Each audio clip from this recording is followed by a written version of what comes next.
Hello everyone, this is part 23 of What If Naruto was exiled after he brought Sasuke back, and I hope you guys enjoy this video and to like, to subscribe, to share, and check out the playlist, to see more comment down below.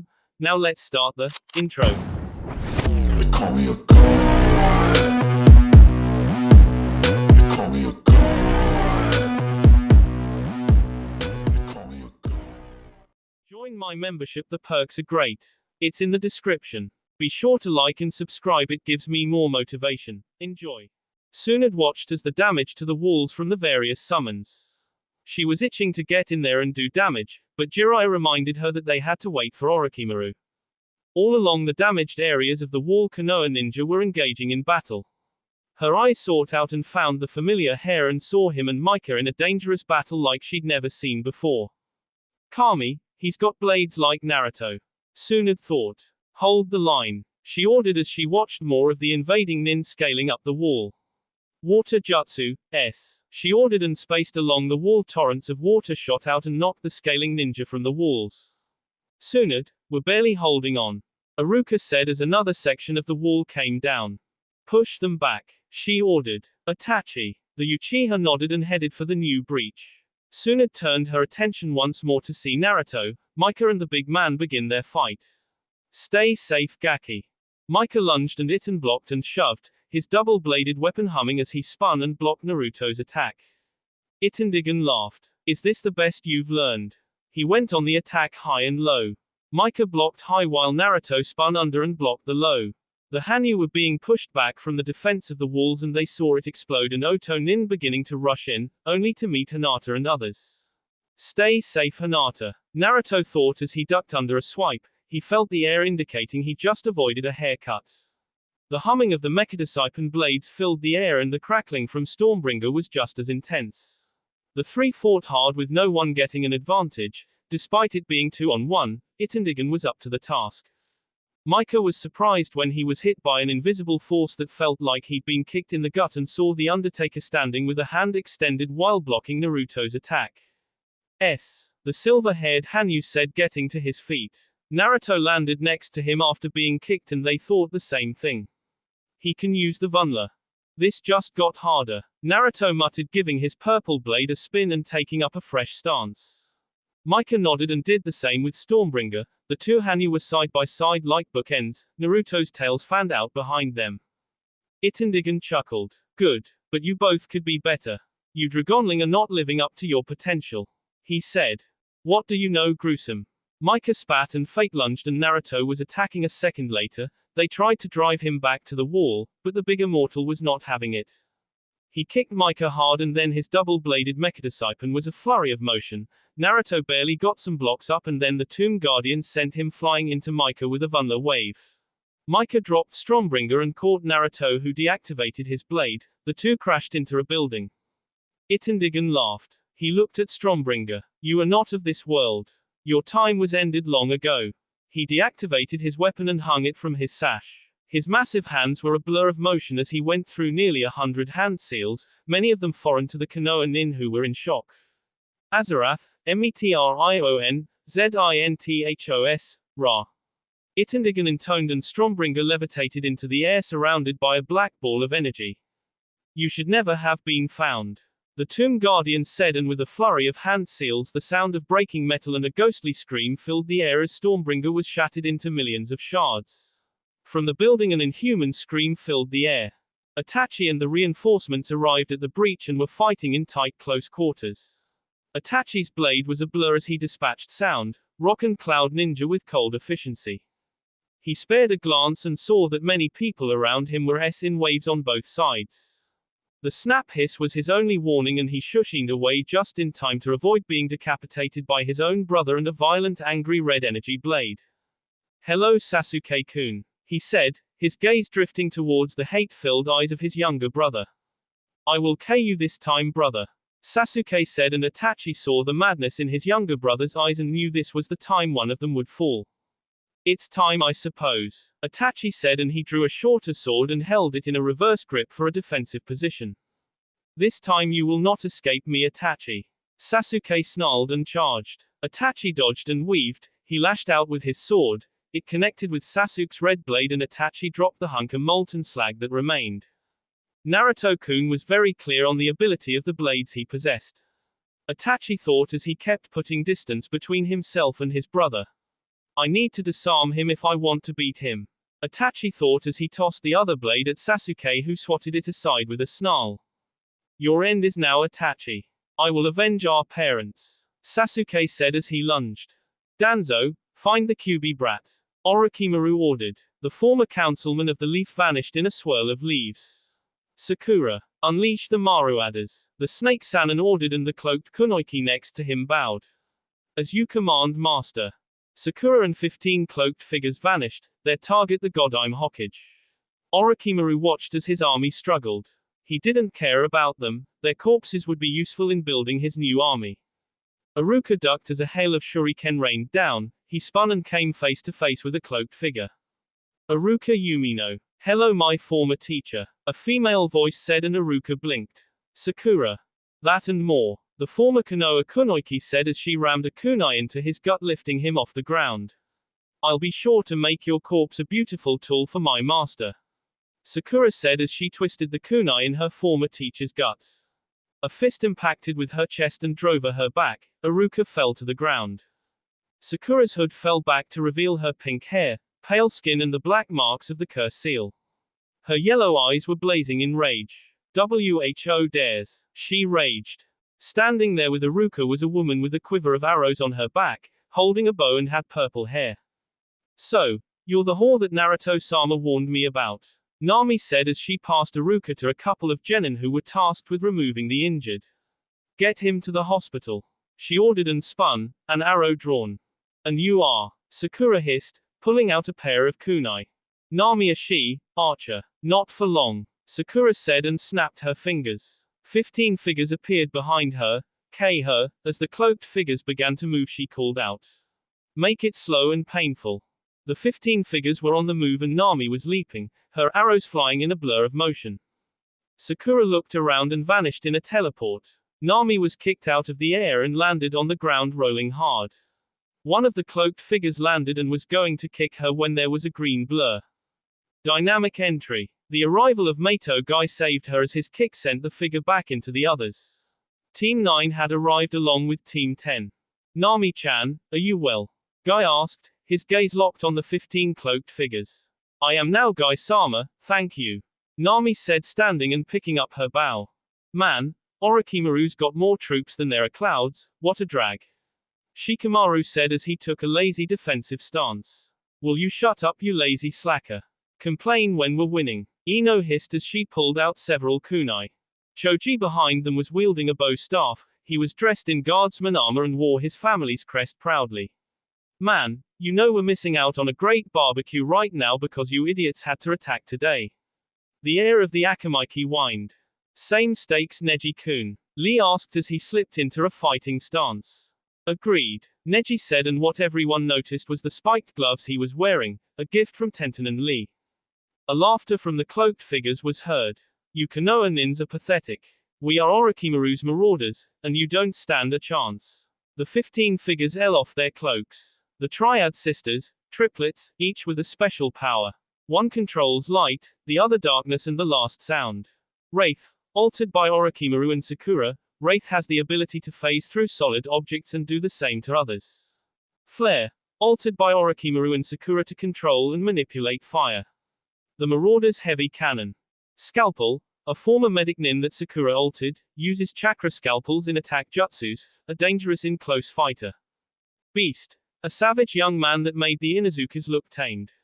Orochimaru's DNA splicing merged this young man with wolf DNA, now feral and a ferocious fighter for Orochimaru. His loyalty to his pack is unquestioned, and he fights with tooth and claw. An accelerated bastardized healing factor makes him sly. Crystal, young ninja with a bloodline that allowed her to shape and create crystals.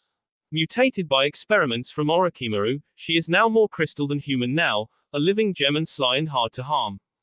Maul, loyal to Sakura and Orochimaru beyond measure, uses a type of mental attacks that was stolen from the Yamanaka family years ago by Orochimaru while still part of Konoha.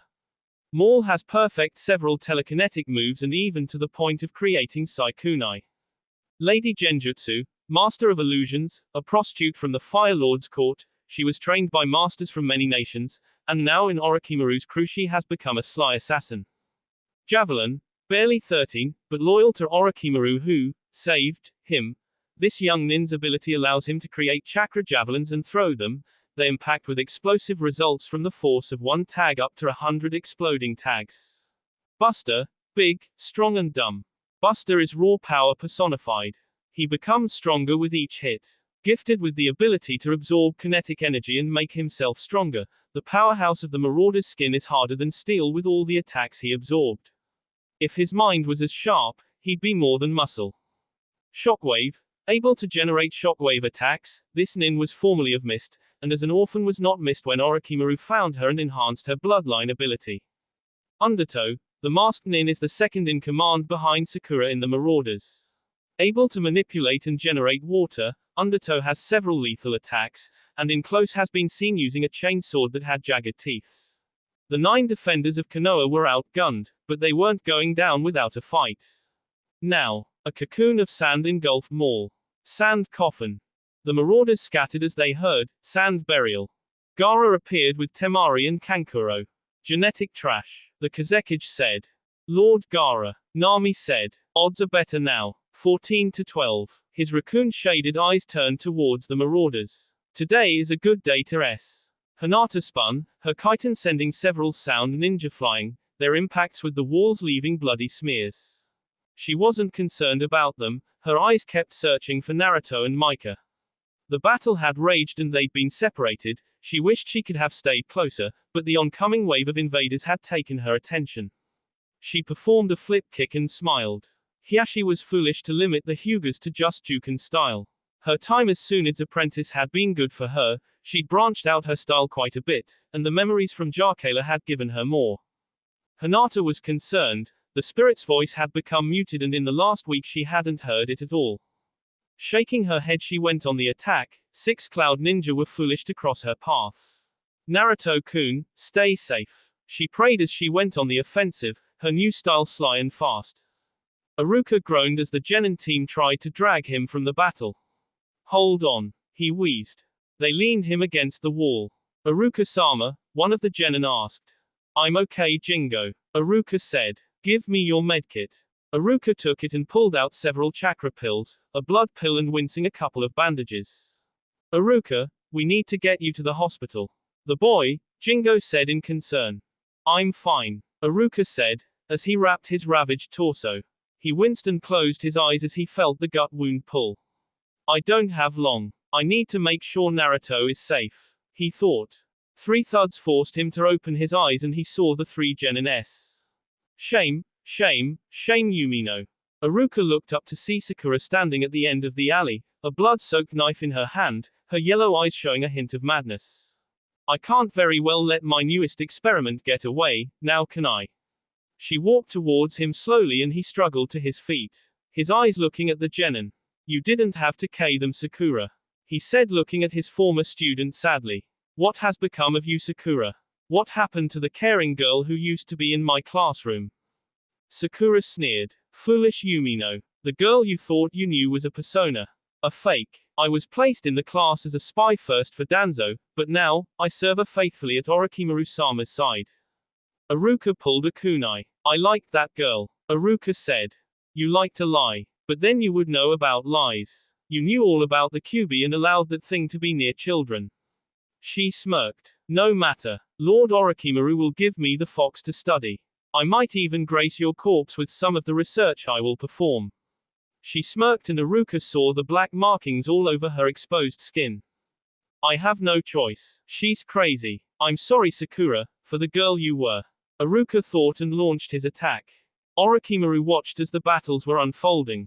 The orb in his hand showing him many battles at once. He sneered seeing Tsunade alone. It's time Haim. I think I will let you live when this is over. Orochimaru said to the image of Tsunade. Who knows, you might be able to birth a new ninja or two still, and if not I can harvest your genetics. Cloning has become a new hobby of mine. He said and with a flurry of hand signs, summoning jutsu. The puff of smoke and the size of the cloud alerted all that Manda was on the scene. Atop his head rode the snake Sannin. Two more shouts of summoning jutsu filled the battle heavy air, and the slug and toad bosses appeared. The final battle of the Sannin. Orochimaru taunted his former teammates from atop his summon. "Let's end this," Jiraiya said. The three summons slammed together in an amalgamation of strength, guile and speed. While above them, the Sannin clashed. Tsunade led off with a leaping kick. Orochimaru dodged and spat his tongue out at Jiraiya, who used his hair shield to thwart his former teammate's attack. A battle like this was difficult, as all three knew the other very well. It was a battle long in the making. It was a battle of legends. "Give up, Tsunade. The leaf shall be destroyed today," Orochimaru said, continuing to avoid the legendary strength of his former teammate. "You may kill many today, Orochimaru, but as long as just one person of the leaf lives, the will of fire shall never be extinguished," she said as she managed to tag him with a spinning kick that sent him flying towards Jiraiya. Orochimaru spun about and sneered at his perverted teammate. "I will enjoy king." The Snake Sannin launched a series of earth mud missiles. Jiraiya dodged them and his hands flashed through seals, and he launched a geyser of steaming hot water. "Mutual pedophile," Jiraiya said. Those watching would note that the intense battle, the Sannin did not call out jutsu names. Their attacks flowed from long practiced use. Tsunade would attack and Orochimaru would avoid. He would attack Jiraiya and the Toad Sage would counter, and then Orochimaru would taunt Tsunade and offer her a token attack. It was like they were children, and this was nothing more than a long-running spar for them. Something that had never been settled in their youth was coming to a dangerous and decisive finish where the end would see the world without the Sannin as they were. Tsunade tagged Orochimaru with a flip kick, only to see him dissolve into a puddle of mud. Orochimaru slipped behind Jiraiya and espered him in the back with a kunai, only to watch it crumble into the dirt, revealing an earth clone. Jiraiya from under the ground pulled him in, attempting a headhunter jutsu, but Orochimaru pulled a substitution and a log found itself sticking out of the ground. Behind the Sannin, their summons were in a battle just as sly. A long-time hatred between the three saw a battle royal of the Slug and Toad tag-teaming the Snake Boss. Their attacks were sly and the surrounding area took up major damage as the three summons battled it out. Katsuyu spat a wad of acid, Gamabunta with his blade and Manda weaving around, his huge body like a battering ram. Manda tried to sink his fangs into Bunta, only to have the Toad's blade in the way. Katsuyu tried to ram into Manda, the serpent's body weaved and wrapped around the slug, trying to squeeze her to death, but the slug boss melted into millions of tiny slugs, only to reform into the boss once more and have her spit a wad of acid, which was avoided. The Sannin once more ended up on their summons and Jiraiya yelled, "Bunta, give me some oil." The boss Toad was happy to oblige, and Jiraiya with spat a fireball and Manda with Orochimaru were engulfed. Remembering the last time they had battled, Jiraiya had Bunta leap, and it was a good thing as Manda erupted from below and would have gotten the boss Toad if he had been a moment slower. Tsunade leapt at Manda and the snake boss turned right into the chakra-enhanced punch and sent the snake flying. Orochimaru abandoning his summon to try and attack Jiraiya, sending a cloud of poison towards the mountain sage. Jiraiya saw the cloud of death and used a substitution jutsu, the poor Otonin S instantly. The Sannin battle was constant motion, and any they came close were S soon after. Iruka ducked the S and performed a leg sweep, but Sakura laughed as she leapt over it. Pitiful Yumino. Academy Basics. You won't win with that, no wonder you never were good enough to rise above the ranks. Sakura slashed and lunged, Iruka avoiding him, each movement causing his gut wound to send waves of pain into him and pump out more of his life's blood. Too sigh like Sasuke. I never rose above the rank of Chunin at the time, because I preferred to teach. Iruka grunted as he ducked and spun, connecting with a spinning back elbow to Sakura's gut. An uppercut knocked her back, but she recovered quickly and landed on her feet.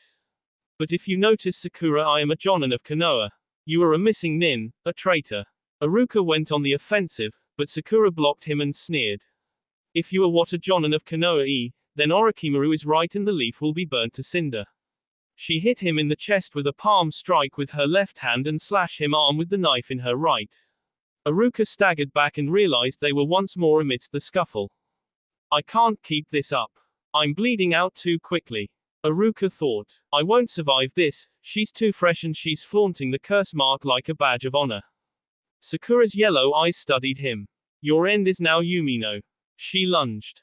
Guy and Lee were enjoying the fight against Buster. The powerhouse of the Marauders pushed them to limits. Geo Lee. Guy yelled as he blocked a roundhouse kick from the brute. That drove him back several feet from the impact, and Guy knew he couldn't take too many of those without ending up with broken bones.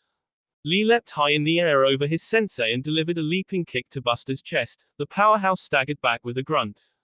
All around, the Marauders were engaged in battle with Team 9, Team 10, the Sand Siblings, and Nami. Gaara and Crystal were in a sly battle as the Kazekage found the woman to be vexing as she could create crystals from his sand and send it back to him. Kankuro was losing to Flare, the Firestarter was burning his puppets, and the Puppet Master was running out of options. Undertow and Temari were a stalemate as the wind and water users were in close quarters with Taijutsu. Neji was fighting Shockwave, the Hyuga was forced to use every trick to fight off the waves of destruction, his kite and spin countering the destructive shockwaves the woman generated. Tenten and Javelin were even, Tenten throwing shuriken and kunai to block the explosive projectiles from the young member of the Marauders, the explosions in the air long being ignored by the others. Asuma using his SKS as a guardian to keep Lady Genjutsu from being an issue, his trench knives keeping her too busy to focus. Choji using his bow staff to keep Beast at bay, the savage marauder frothing at the mouth to cause damage, only to be smacked and shoved back by the Akamaiki air. Ino was fighting off Scalpel, the Yamanaka Kunoiki wary of the green chakra scalpels and knowing the damage they could do. Wraith and Shikamaru were stalemate as the ghostly Nin would phase out of the shadow bind only to be caught moments later. This left Nami against the triad. The archer was in constant motion, avoiding shadow-generated shuriken, spikes of light and sonic screams, all the while launching arrows back at the three who fought as one. She would land and have to perform a diving roll, then leap and twist. She was wearing down quick under the constant assault. It wouldn't have been bad, but Lee and Guy need to tag team that brute. She thought after the initial charge where Buster had tossed a food cart at them that had been abandoned on the street. She found herself cornered and sighed. The three had her cornered and she was exhausted. It's time, the light user said. For you, the sound user continued. Teres, the shadow manipulator said in a cold tone. They charged up the powers and were ready to annihilate Nami, who closed her eyes. Micah, I'm sorry, she thought, waiting for the end. Itendigan smirked as Naruto rushed out of the hole, his mechadiscipline blazing. You bastard. Itendigan chuckled as his own double blade blocked it. Shame about the Dragonling. He had the potential to be great, but he allowed himself to bond with a weapon that should never have existed.